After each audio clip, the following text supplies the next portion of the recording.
Joined now by Dmitry Suslov from the Moscow-based Council on Foreign and Defence Policy, joining us from our newsroom. Mr. Suslov, hi to you there. Well, is this a sign that the White House is putting its ties with Russia before its relationship with Europe? Is the question on many people's lips today?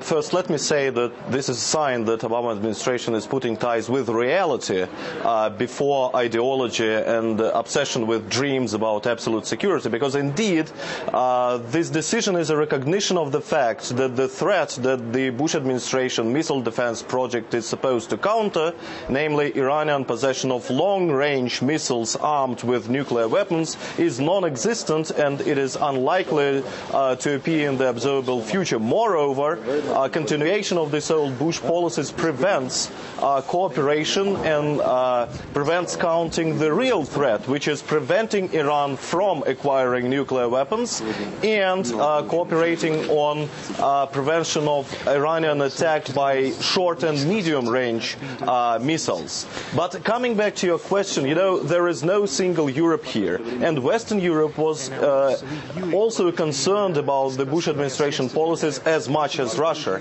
And indeed, in the current circumstances, with all the threats that America has now, namely Afghanistan and Pakistan, Iran, Iraq, here cooperation with Russia is much more important than, you know, being smiled to Eastern European politicians. So at the end of the day, pragmatism, common sense has prevailed. So says our political commentator Peter Lavelle earlier on. So say you. What about Moscow's response here? Will Moscow be surprised by this news today? No, Moscow will not be surprised. It has long been a Russian policy that the deployment of missile defense is wrong, and Russia was claiming for the United States to, you know, review this policy. But I think that the Moscow response will be a little bit calm in rhetoric and major in reality. In rhetoric, Russia will state that this is not a concession to Russian policy, but rather a recognition of reality. While, you know, the major achievement now that the positive agenda of Russia-US cooperation is broadened. Now the START agreement will not be as a separate, you know, plot of Russia-American cooperation, not spilling over all the rest of Russia-US agenda, but we will broaden our cooperation on counting missile defense threats, tactical missile defense threats, what Russia has been proposing for years.